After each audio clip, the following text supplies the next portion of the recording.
देखो सेंटेंस के बारे में पढ़ते हैं। सेंटेंस जो ग्रामर चैप्टर में मिलता है आपका पहला ही चैप्टर। हाँ, पहला नंबर तो ग्रामर की definition. Grammar is a science of structure and usage of a language, ठीक है, या in which language we learn reading writing correctly is called grammar, ठीक है, या जिस भाषा में हम शुद्ध रूप से ज्ञान प्राप्त करते हैं उसे हम ग्रामर कहते हैं, ठीक है, या व्याकरण कहते हैं। व्याकरण ग्रामर के फादर कौन है बताओ? Lindley Murray. कौन है? Lindley Murray. अब इसमें है चैप्टर है सेंटेंस, उसके बाद सेंटेंस स्टार्ट हो जाता है। सेंटेंस के लिखने के तरीके होते हैं कुछ। तो पहला नंबर है सेंटेंस। सेंटेंस की हिंदी होगी वाक्य, ठीक है। सेंटेंस की डिफिनेशन आपको मिलेगी कि a group of words that which make a complete sense is called sentence. चाहे कह दो a sentence is a group of words that which make complete sense, मतलब शब्दों का वह समूह जो पूर्ण भाव प्रकट करते हैं उसे वाक्य कहते हैं। हाँ, ठीक है। अब सेंटेंस जो है 5 प्रकार होता है। काइंड्स, ये 5 प्रकार के सेंटेंस कितने प्रकार के? 5 प्रकार के होते हैं। पहला प्रकार कौन है? असर्टिव। Assertive sentence. असर्टिव का दूसरा नाम है डिक्लेरेटिव सेंटेंस। असर्टिव के 2 भाग हैं, अफर्मेटिव और निगेटिव। अफर्मेटिव को पॉजिटिव भी कहते हैं और निगेटिव तो नकारात्मक है ये, ठीक है। इसमें एक्सेप्ट किए जाते हैं किसी घटना को, इसमें एक्सेप्ट नहीं कहें, इसमें नहीं। इसमें कहोगे मम्मी हम काम करेंगे और इसमें कहोगे हम नहीं करेंगे, ठीक है। उसके बाद इंट्रोगेटिव में प्रश्न पूछे, प्रश्न आंसर ये है, ये क्वेश्चन मार्क लगेगा इसमें, अब ये समझा नहीं इधर का। और इम्परेटिव में ऑर्डर दिया जाएगा, आदेशात्मक होता है। ऑप्टेटिव में इच्छा प्रकट की जाएगी, विश, इच्छा सूचक। एक्सक्लेमेटिव में विस्मयादिबोधक एक्सक्लेमेशन चिन्ह लगेगा। अब इसका फार्मूला याद कर लेते हैं बढ़िया से। याद करने के लिए कितने स्वर होते हैं, कितने वोवल होते हैं? 5, ए ई आई ओ यू। अब देख लीजिए, ए ई को नहीं लेना है, बस ई को लेना है तो यहाँ पर लेना है, ए ई आई ओ। अब यू को मत लेना, यू हो गया गायब हो गया, तो ए ई आई ओ यू नहीं लेना है, तो इसकी जगह एक और आई ले लो, मतलब 5 स्वर हो गया। 1 2 3 4 5 स्वर हो गया। तो 5 स्वर से याद रखना, ए से असर्टिव, आई से इंट्रोगेटिव, और आई से इम्परेटिव, ओ से ऑप्टेटिव, ई से एक्सक्लेमेशन। ट्रिक याद है ना, भूलना मत, कभी भूल जाना तो कौन है तुरंत वोवेल याद करना ना, ओ को यू को मत लिखना बस, ठीक है। अब पहचानते हैं कि हम कैसे पहचानेंगे। ऐसे अफर्मेटिव पॉजिटिव जैसे फुल स्टॉप लगा रहेगा, जैसे नॉर्मल में कह दिया गया कि Ram is going to house. कोई पूछता है इसमें कौन सा सेंटेंस है, इसमें है अपना अफर्मेटिव, जिसे असर्टिव लिख सकते हैं, लेकिन उचित जो है अफर्मेटिव है। तो इसमें देखिए, अगर कह देगा कि नॉट, कि Ram is not going to house, कौन सा सेंटेंस है? निगेटिव। कौन सा? निगेटिव है। नॉट लग गया, कौन सा है? निगेटिव। अगर इसी का कह दिएगा कि इंट्रोगेटिव करके दिखाओ कि यहाँ पर, तो is Ram going to house, question mark, ये क्वेश्चन मार्क से पहचान लेते हैं इंट्रोगेटिव है, प्रश्न सूचक। हाँ, और उसके बाद है इम्परेटिव में ऑर्डर दिया जाएगा कि जाओ गिलास पानी लेगा, हाँ, bring me a glass of water, या सिट डाउन, कम ऑन, इधर उधर ऑर्डर देंगे। इसमें ज़्यादातर टीचर या बड़े लोग ऑर्डर देंगे, छोटे लोग ऑर्डर नहीं, वो रिक्वेस्ट करते हैं, बड़े लोग ऑर्डर दे रहे हैं, ठीक है। तो आजकल तो छोटे लोग भी ऑर्डर देने लगे हैं, पानी लेके आओ हम रहता है। तो इम्परेटिव ऑर्डर। और ऑप्टेटिव में विश, इच्छा प्रकट की जाएगी, किसी की इच्छा। और ज़्यादातर इसमें कहा जाएगा मे आई कम इन सर, मे आई कम इन मैम, ये तो कहोगे परमिशन ले रहे हो उनसे कि मैं क्या मैम, क्या श्रीमान जी मैं अंदर आ सकता हूँ, तो इसमें इच्छा प्रकट कर रहे हो, वो कहेंगे ना, तो ना, ठीक है। उसके बाद एक्सक्लेमेटरी में ये चिन्ह लगेगा, एक्सक्लेमेशन का मार्क लगेगा।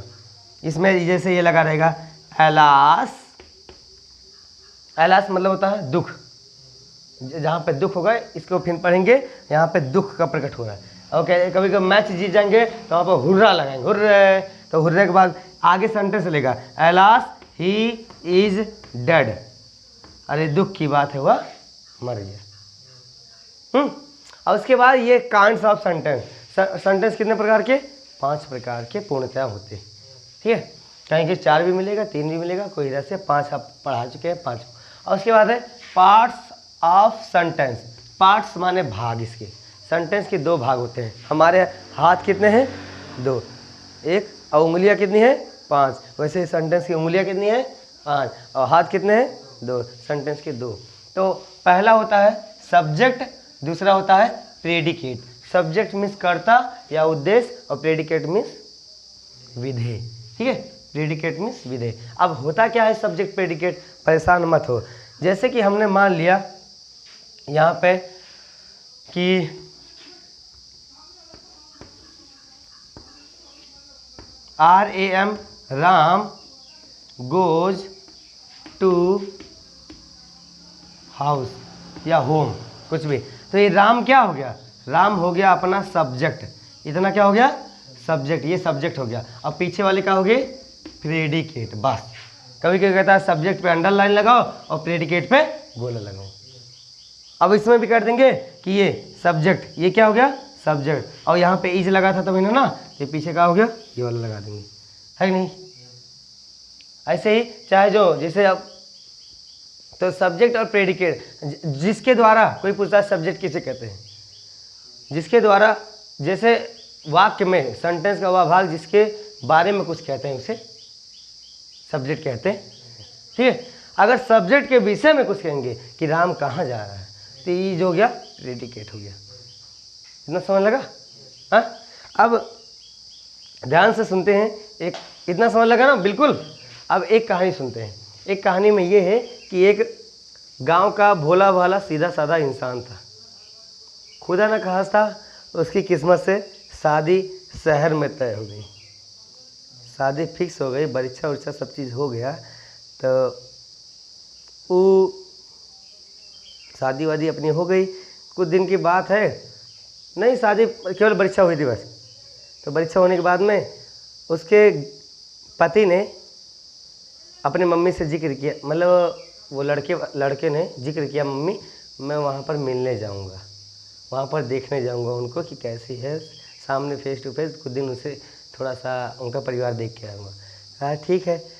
तो उधर उसने पत्नी की मायके वाले से फ़ोन करवाया अपनी मम्मी से कि हेलो, हाँ हमारा लड़का यहाँ से जा रहा है, आपके यहाँ थोड़ा सा 1-2 दिन रहेगा। कहा अच्छा ठीक है। वो गांव का बड़ा सीधा साधा भोला भाला इंसान था, तो उसे जैसे समझा दिया जाता वैसे वो मान लेता। तो फ़ोन करके बता दिए कि हमारा लड़का कल फला ट्रेन से फला तारीख को और फला समय पे जा रहा है, उसे वहाँ पर उठा ले लीजिएगा। हाँ, तो अब इसके मम्मी ने यहाँ से उसे भेजा, रोटी वोटी बनाया, पैक किया, सब चीज़ कहा के जा बेटा ट्रेन में खा लेना। और एक बात और समझाई कि ससुरारी जा तो रहा है, ज़्यादा वहाँ बोलना मत। क्या करना?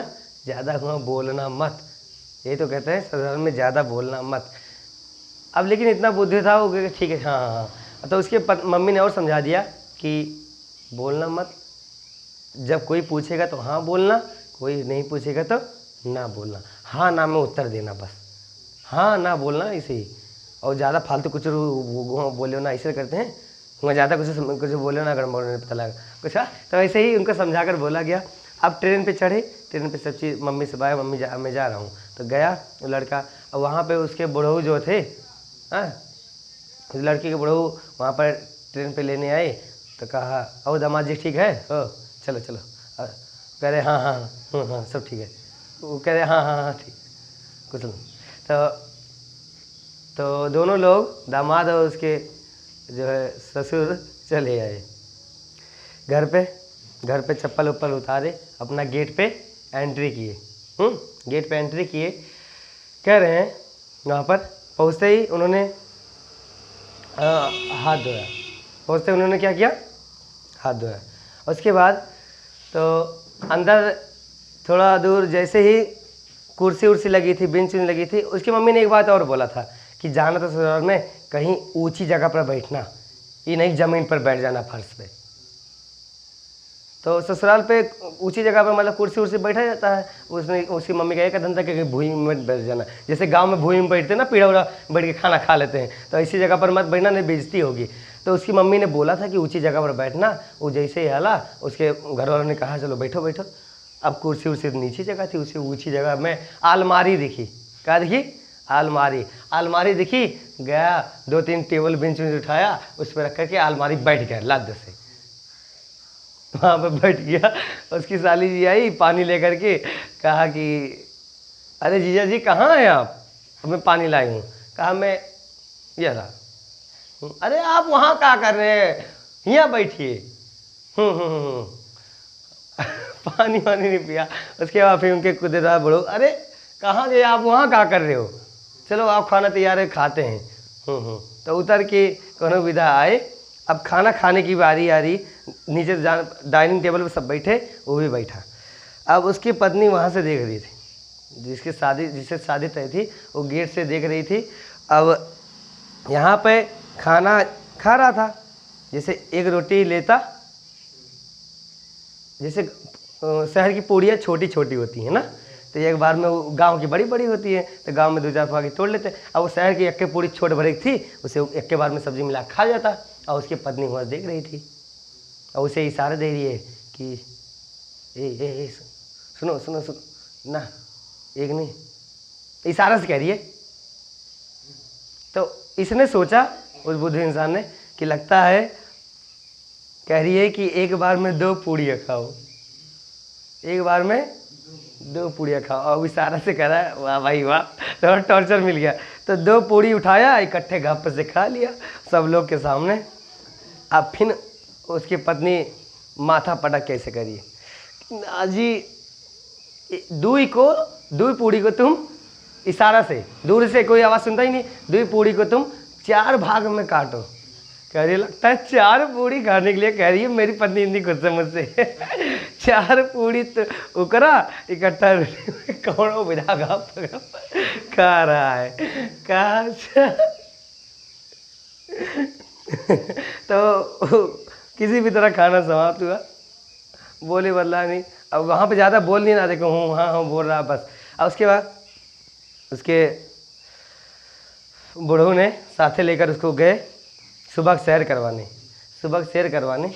तो वहाँ पर एक नदी थी।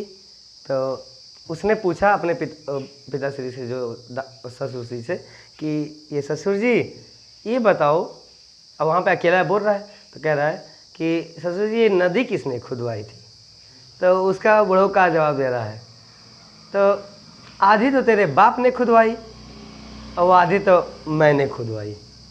कहा ही कैसे? कैसे कि आधी तो तेरे बाप ने जो तेरे रिश्ता मेरे यहाँ कर दिया, और आधी तो मैंने की जो मैंने अपना रिश्ता तेरे यहाँ कर दिया। लो, मूर्खतापन वाली बात है कि नहीं? तो कहानी समझ लगी? तो इतना ही कहानी है इसके, ठीक है। और ये आपको अच्छी तरह समझ लग गया ना?